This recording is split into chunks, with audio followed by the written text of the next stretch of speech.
동아시아 불교가 굉장히 재밌는데 불교의 특징 중에 큰 특징 중에 하나가 인도에서 시작돼서 중국 문명까지 전체를 장악한 거예요. 그래서 그게 이제 불교의 중국 정복이라고 하는데, 그런데 아이러니하게도 어느 시점이 되면 인도에서도 불교가 밀리기 시작하고 동아시아에서도 밀려나요. 그걸 이제 동아시아에서는 중세에서 근세로의 전환이라고 얘기를 하거든요. 그냥 역사에서 이제 뭐 근세가 동아시아에 있었느냐 이런 얘기를 하면 이제 좀 복잡해지는 거고, 근데 그 전에도 유교가 있지 않아요? 제가 흔히 그렇게 얘기하는데 조선시대 때 유교의 불교가 500년 두드려 맞았어요 라고 하지만 실제로 우리는 이득 본 거다, 저는 그렇게 얘기하거든요. 왜? 그 전에 우리가 열심히 때리고 있었기 때문에. 그 전에도 유교 있었습니다. 유교가 먼저 들어왔을 것 같아요? 불교가 먼저 들어왔을 것 같아요? 우리나라에? 유교가 당연히 먼저 들어왔습니다. 근데 왜 아무 문제 없다가, 고려시대 때까지 아무 문제 없다가 조선이 들어서니까 갑자기 이렇게 치고받고 싸우고 난리가 난대요? 고려 때까지는 한마디로 얘기해서 불교가 유교를 이기고 있었습니다. 그런데 때렸을 때는 별로 때렸다는 얘기가 별로 없지. 맞은 것만 기억하지. 굉장히 재밌어요. 제가 변호사님이랑 뭐 프로 하는 게 있는데 거기 보니까 되게 그 양반이 재밌는 얘기 하더라고요. 소송이 걸리면 때린 사람은 몇 대 때렸는지 기억을 못 하는데 맞은 사람은 정확하게 맞은 대수를 기억하고 있대. 그래서 그게 인간의 심리인가 봐요. 그래서 불교가 마치 유교에 500년 맞은 게 굉장히 대단한 것처럼, 피해를 본 것처럼 하지만 실제로 그 전에 1000년 이상 때리고 있었어요. 그래서 500년 맞아도 500년 이익 본 겁니다. 그리고 유교에 다시 맞을 일은 없습니다. 그런데 왜 그러면 그 전까지는, 고려 말까지는 유교하고 불교하고 잘 지내고 있었는데 갑자기 고려의 그것도 맨 마지막에 되면서부터 이런 일들이 벌어지냐면, 같은 유교가 아니에요. 그 앞에 유교는 선진유교, 한당유교라고 하는 공자를 중심으로 하는 유교라고 보면, 뒤에 유교는 주자가 새로 해석한 그런 유교예요. 그러니까 송나라 때 유교입니다. 그거를 송명유학이라 그래요. 송나라하고 명나라 중심으로. 그래서 우리나라에 들어온 건 이제 송나라 때 성리학, 주자학이라고 많이 알려져 있는 그게 이제 들어왔고, 중국 같은 경우는 뭐 주자학도 얼마 못했어요. 그 다음에 이제 양명학이라고 하는 게 또 들어서요. 그래서 바뀌는데 우리나라는 안 바뀝니다. 그래서 그런 걸 보고 신유교라고 그래요. 신유교, 새로운 유교. 새로운 유교. 그리고 그 유교는, 원래 유교는 정치 철학이었는데 불교, 당나라 때 불교의 영향을 받아서 수양론 중심으로 바뀌어요. 그래서 수행을 해야 된대. 그 대표적인 사람이 누구냐면 퇴계 같은 사람이죠. 도산서원에 있으면서 정치판에는 끼어들고 싶어해. 그런 이율배반적인 게 있어. 자기는 고고하고 싶으면서 정치에서 완전히 손을 놓은 건 아니야. 참 알딸딸하죠. 그러니까 정치가 박살이 납니다. 정치가 되는 것도 아니고 수양이 되는 것도 아니고, 그게 결국 동아시아가 몰락하게 되는 그런 결과를 낳게 되는 거거든요. 그래서 유교가 종교화돼요. 그리고 불교랑은 더 이상 양립할 수가 없어요. 그 전에는, 유교가 종교화되기 전에는 유교는 정치 철학 같은 쪽이었었고 불교는 종교적이었었기 때문에 서로 논리적 층위가 다르기 때문에 충돌하지 않았어요. 하지만 유교가 나중에 불교 영향을 받으면서 신유교로 거듭날 때는 종교화돼서 결국 둘이서 색깔이 비슷해진 거예요. 그래서 결국 누군가 한 명은 죽고 죽이는 사건이 벌어졌는데, 그들은 불교를 죽인 줄 알았지만 아이러니하게도 그렇게 때리다 자기네가 없어졌어. 우리는 지금까지도 한 20% 가까이 남아있는 데 비해서 유교는 사실 존재감이 완전히 없습니다. 조선시대 때 충돌하는 유교는 공자유교하고 약간 달라요. 그래서 그거는 전통 유교고, 그 다음에 조선시대 때 들어오는 그러한 유교, 고려 말에 안양으로부터 들어오는 거예요. 그 유교는 신유교라 그래서 색깔이 많이 다릅니다. 색깔이 많이 달라요. 그리고 그걸 여러분들은 그냥 알기 쉽게 주자학이라고 생각하시면 돼요. 그런데 그 주자가 가장 존경한 선생이 둘이 있어요. 둘이. 북송시대 사람입니다. 주자는 남송시대 사람이에요. 남송시대 사람. 진짜 말 같지도 않은 일이 벌어져요. 송나라가 어떻게 무너지냐면, 문치를 너무 강조해. 당나라 때는 군벌들을 이렇게 냅두거든요. 이렇게 절도사입니다. 그것 때문에 알록산 사사명의 난이 나서 나라가 골로 가요. 그러니까 안 되겠다. 저런 식으로 하지 말고 문치를 강조해서 군사력을 약화시켜야겠다. 그래서 군사력을 약화시키니까 반란이 안 일어나. 굉장히 좋죠.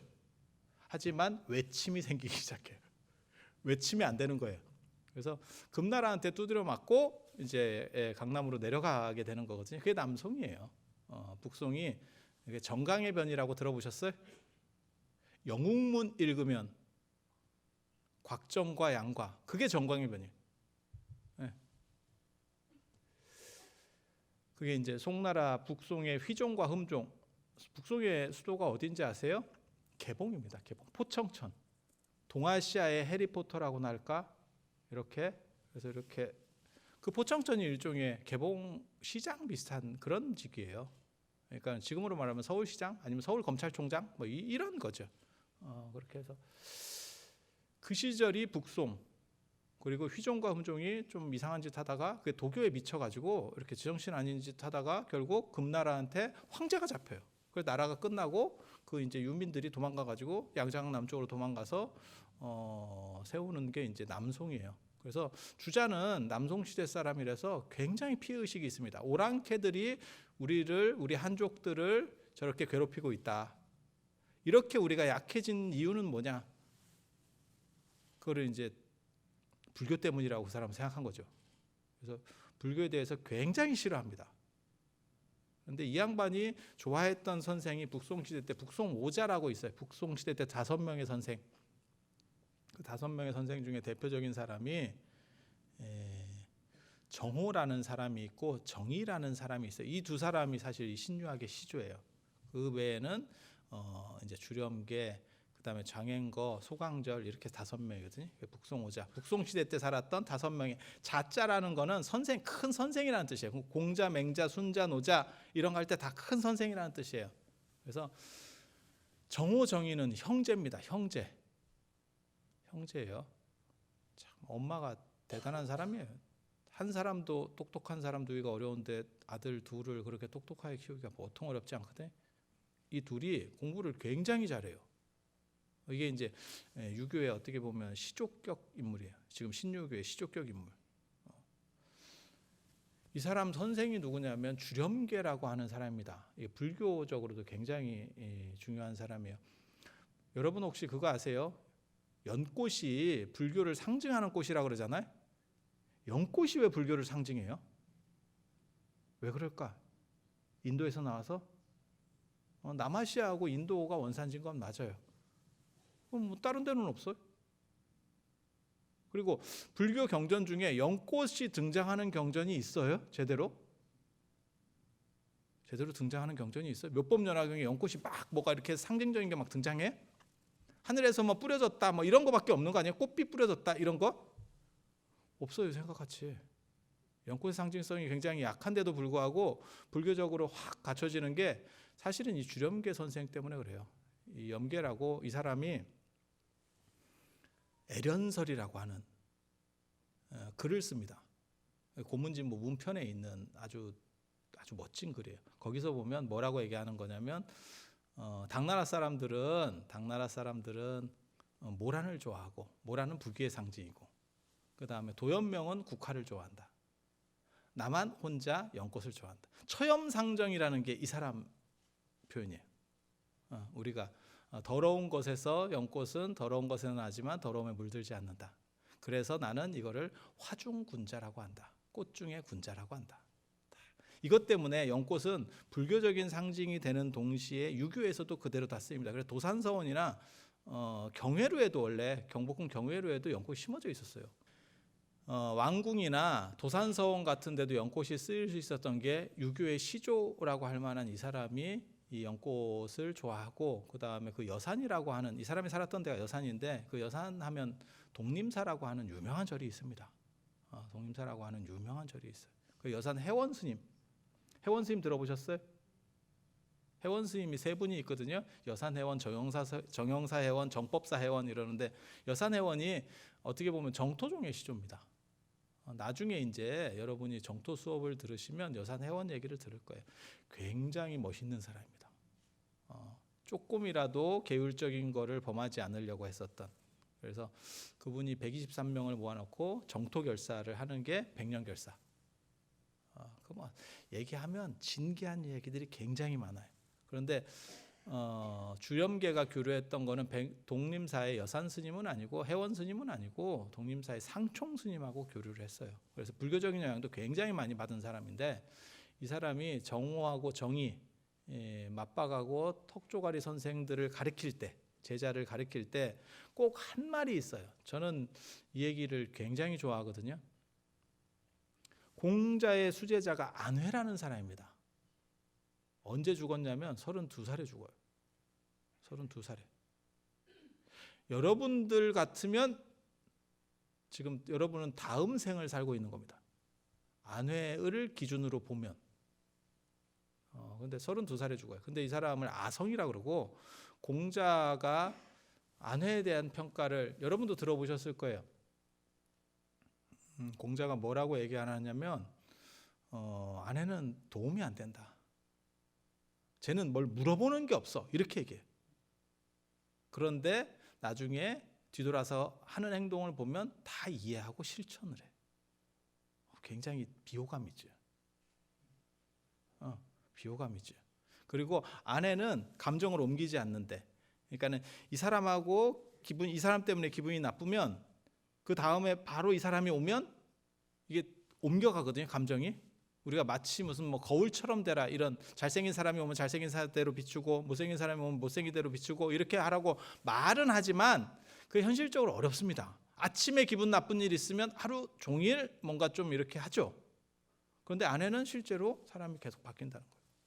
공자 제자 중에 매점매석의 시조가 있습니다. 중국에 매점매석의 시조가 2명이 있는데 오나라의 대부 범증이라고 하는 사람하고 그 다음에 이 공자 제자 중에 자공이라고 하는 사람이에요. 그 시절에 매점매석 아이디어가 있으면요 엄청난 재벌이 됩니다. 양반전, 허균의 양반전에서도 매점매석으로 돈 버는 거거든요. 조선 후기에서도 먹히는 방식인데 2500년 전에 매점매석을 생각했다고 생각해봐요. 지금 생각하면 별거 아니에요. 그런데 그 시절에 그런 생각을 하면 엄청난 재벌이거든요. 그리고 머리가 경제적인 것도 좋고 정치적인 것도 좋고 말도 기가 막히게 잘해요. 그 자공이라는 사람한테 물어봤어요. 너랑 아내랑 비교하면 어떠냐? 공자가 굉장히 좀 재밌는 사람입니다. 제자들을 이렇게 비교하는 거는 올바른 선생이 아닙니다. 그런데 공자는 그런 행동을 잘합니다. 되게 재밌어요. 왜 공자가 그런 행동을 했을까? 교육학을 안 배워서 그래요. 교육학을 배웠으면 그렇게 하면 안 돼. 그런데 얘기를 하는 거죠. 너랑 아내랑 비교하면 어떠냐? 이랬더니 그렇게 머리가 좋고 이렇게 교만한 어깨에 벽돌이 한 2장씩 올라가 있었던 자공이 뭐라고 얘기하냐면 저는 하나를 들으면 셋을 하는데 아내는 하나를 들으면 열을 합니다. 이렇게 얘기해요. 하나를 들으면 열을 한다가 이 아내를 두고 한 말이에요. 아내를 두고 한 말이에요. 그리고 불교에서는 여기다가 이제 곱하기 이제 쫙 올려가지고 일문천호라는 말을 만들어내죠. 하나를 들으면 천을 한다. 그래서 유교는 비교가 안 된다. 이제 이렇게 쓰는 건데 그 아내라는 사람이 32살에 죽은 이유가 있어요. 영양실조입니다. 사인이. 집이 가난해서. 아버지가 안노라고 하는 사람이고 그 사람도 공자 제자예요. 그때 아내가 죽었을 때 공자가 춘추에 뭐라고 나오냐면 천상여 천상여 천추겨 천추겨 하늘이 나를 버리는구나 이렇게 비통해했다는 그런 대목이 나옵니다. 그런데 아내라고 하는 사람은 언제나 가난하고 힘든 환경, 원래 집이 가난해요. 원래 집이 가난해. 그런데도 출세하려고 하는 공부는 요만큼도 안 하고 언제나 행복한 공부를 하는 사람이래. 돈 되는 공부는 됐고 마음 공부를 중심으로 하는 사람이래. 그래서 주렴계 선생이 정오 정의를 가르칠 때 명도하고 이천을 가르칠 때 뭐라고 가르치냐면 수업 시작할 때 늘상 하는 말이 있대. 그게 뭐냐면 아내가 그렇게 누추한 환경 속에서도 배움을 잃지 않았던 그것은 무엇인가? 너네가 한번 그걸 생각해보라. 그리고 나서 수업을 한대. 그러니까 아내가 불행한 환경 속에서도 행복하게 공부를 할 수 있었던 그것은 무엇인가? 근데 저도 여러분들한테 늘상 제가 사실 여러분을 보고 있으면서 무슨 생각이 드냐면 늘상 수업 때 그런 생각이 들어요. 너무 얼굴이 씩씩하다. 종교인으로서는 뭔가 이렇게 고난에 찌들린 듯한 느낌이다. 사람이 행복하면 행복한 사람의 표정이 있어요. 그거는 경제력하고 관련되는 게 아니에요. 사람의 행복이라는 거는 꼭 돈만 갖고 되는 게 아니에요. 물론 돈이 있으면 좀 더 행복해요. 그래서 제가 여러분들에게 사실 강조하고 싶은 거는 부처님은 왜 출가했겠는가에 대해서 생각해 보자. 그 얘기를 하고 싶어요. 부처님은 뭔가 불만족스러우니까 출가를 하셨지 않을까? 모든 생명 있는 것들은 유기체는 자기를 보호하려는 속성이 있어요. 그래서 함부로 안 죽습니다. 그래서 제가 늘상 얘기하잖아요. 서울역 앞에서 노숙자가 될지언정 그 사람들 자살 안 한다고. 그게 보통 생명 있는 존재들의 행태예요. 자살은 누구냐면 너무너무 살기가 힘든 거예요. 우리가 볼 때는 그 사람은 되게 편한 거 아니에요? 라고 할지 모르지만 행복하지 않아서였겠지.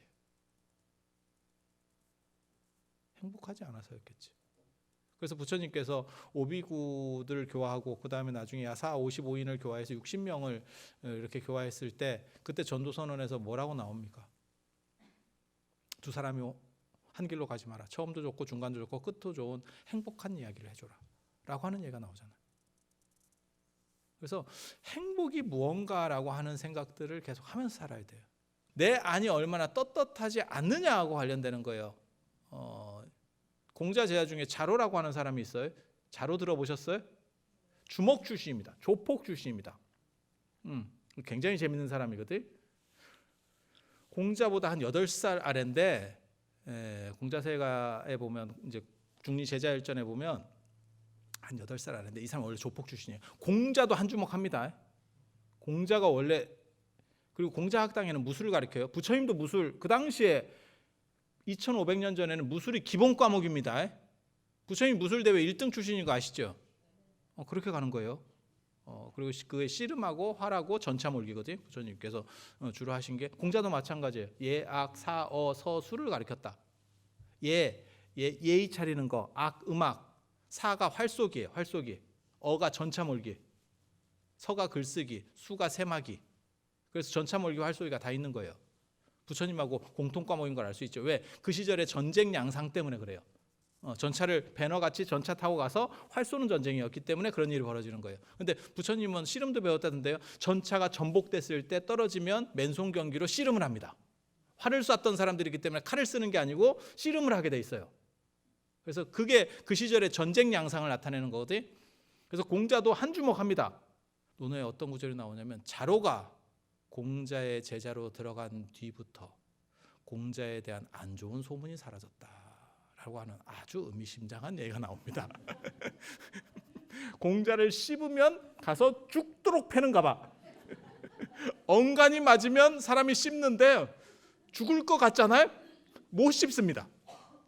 근데 이 자로라는 사람이 교육은 진짜 대단해. 대단히 위대한 거예요. 자로가 죽을 때 공자가 뭐라고 얘기했냐면 쟤는 아마 제대로 못 죽을 거야 이렇게 늘상 얘기했거든요. 너무 용감해요. 사람이 앞뒤 안 보고 너무 용감해. 그런데 자로가 일당백입니다. 일종의 뭐 관우나 장비 같은 캐릭터예요. 그래서 내전이 벌어졌는데 거기서도 자로를 잡을 수 있는 사람이 없다는 거예요. 그런데 이제 1대1로 싸우다 보니까 관이 떨어졌대. 머리에 쓴 갓이 떨어졌대. 한마디로 얘기해서 모자가 떨어졌대. 그러니까 모자가 떨어지니까 자로가 어떤 행동을 했는지 아세요? 한참 칼싸움하고 있다가 잠깐만! 공부하는 사람은 모자 떨어지면 안 돼! 이러면서 모자 주술게 잠깐 기다려! 이래서 모자 쓰다가 옆구리 찔려 죽었대. 그게 교육을 받은 사람이 자기 신념을 위해서 죽을 수 있다. 굉장히 좀 재밌기도 하고 그 다음에 교육이 그렇게 산돼지 같은 사람을 어디까지 바꿀 수 있느냐를 얘기하는 거예요. 그런데 이 자료는 굉장히 멋있는 얘기가 있어요. 떨어진 베옷을 입고 비단 옷으로 휘감고 있는 귀족들과 같은 자리에 서 있어도 이 사람은 미동이 없는 사람이래요. 보통 사람 같으면 쪽팔려서 사람이 위축된대. 그러니까 예를 들어 갖고 주변에 다 뭐 밍크 가죽 옷 뭐 명품들을 쫙 몇 억짜리를 감고 있는 사람들이 여기 있어. 나는 성철 스님 누더기 같은 걸 갖고 입고 있는 거야. 쪽팔린 거야, 한마디로 얘기해서. 그런데 자로 같은 사람은 떳떳하대. 왜? 내면이 충만하니까. 여러분들에게 말하고 싶은 것도 사실은 이거예요. 돈이 없다고 그 유명한 얘기 있잖아. 우리가 돈이 없지 가오가 없냐. 가오를 가지세요. 그게 공부의 가장 중요한 시작이면서 끝입니다. 그리고 사람은 멋과 낭만으로 사는, 수행자는 멋과 낭만으로 사는 거예요. 그래서 언제나 생각을 하세요. 부처님께서 출가하신 뜻은 무엇인가? 부처님께서는 왜 그 좋은 조건에서 출가하셨겠는가? 그건 행복을 위해서다. 그리고 그게 만약에 돈으로서의 행복이었다면 부처님은 출가하지 않으셨겠지. 출가하지 않으셨겠지. 라는 생각을 하시고 자기 내면에 떳떳한 기상을 길러야 돼요. 그러면 사람이 조건과 관계없이 밝아져요. 그래서 그거를 기를 수 있으면 여러분들이 교육이 되는 거고, 저는 그런 생각을 해요. 한두 개 교리 같은 걸 한두 개 더 알고 말고가 중요하다는 생각은 안 합니다. 지금은 오래 사는 시절이고 그 다음에 한두 가지 더 안다고 해서 사람이 행복하진 않아요. 어떤 관점을 가지고 내가 어떻게 볼 거냐. 이 시각이 굉장히 중요해요. 시각이 굉장히 중요해요. 그래서 여러분들이 스스로를 믿고 떳떳한 기상을 가지고, 그게 대장부라고 하는 기상이에요. 그건 여자 남자를 얘기하는 게 아니에요. 그런 대장부의 기상을 가진 사람은 천품이 깃들기 때문에 언제나 행복할 수 있어요. 그리고 그게 없는 사람은요, 돈이 조금 더 있고 없고 이런 식의 휘둘리는 사람은 사람이 언제나 쓸쓸한 거 외에는 방법이 없어요. 그래서 내가 내 스스로를 추스려야 되고, 그 다음에 아까 제가 말씀드리려고 했던 그거예요. 부처님께서 바이샬리에서 돌아가시기 3개월 전에 하신 말씀, 그거 진짜 재밌는 거예요. 제가 어렸을 때 그게 자등명 법등명입니다. 왜 법등명 자등명이라고 안 했을까 가지고 제가 굉장히 오래 생각했어요. 진리를 기준으로 하고 나를 거기다 맞춰야지 라고 하는 거잖아요. 그러면 법이 먼저 나오고 내가 뒤에 나와야 돼. 근데 부처님은 자등명 법등명이에요. 진리나 가르침이라고 하는 것도 방편이야. 왜? 결국은 네가 행복한 거니까. 그래서 나의 행복에 대해서 끊임없이 관심을 가져야 돼요. 그리고 공부는 행복하려고 하는 겁니다. 공부를 통해서 행복하지 않은데요? 안 해도 돼. 꼭 해야 된다고 생각하지만 또 다른 행복을 찾아. 하지만 노력하지 않는 사람에게 분명한 건 행복은 없습니다. 어떤 방향이든 행복한 걸 찾아서 노력하면 그게 공부예요. 공부가 꼭 뭘 외워야 되고 뭘 책을 읽어야 되고 꼭 그런 거 아니에요. 단 그것을 정리하는 차원에서 기본 공부를 하는 거고, 그래서 여러분들도 어떻게 보면 수행이 행복하기 위한 공부예요. 그건 직접적으로 들어가는 공부. 하지만 직접적으로 들어가기에 조금 힘드니까 바탕 공부를 하는 거고. 이런 걸 배운다고 꼭 행복해집니까? 똑같은 커피라도 배운 게 많으면, 마시는 이게 구분할 수 있는 능력이 많으면 똑같은 커피를 마셔도 훨씬 행복할 수 있어요. 거기에 대해서 잘 모르시는 분들은 똑같은 커피로 느껴져. 다 다른 커피도. 그래서 여러분들이 행복하려고 공부를 한다는 거, 그걸 하나 명심하시고, 그게 내면에서 언제나 이렇게 발로되면 그게 얼굴로 드러나야 돼요. 그리고 언제나 그 생각은 화두처럼 잊지 마세요. 부처님께서 출가하신 뜻은 무엇인가? 오늘 제가 말씀드리고 싶은 것은 바로 이 부분입니다. 그래서 여러분들께서 그 생각을 가지고 계속 가실 수 있으면 하는 생각을, 그리고 그걸 통해서 여러분들이나 저나 다 함께 행복할 수 있었으면 하는 생각을 가져옵니다. 이상 마치도록 하겠습니다.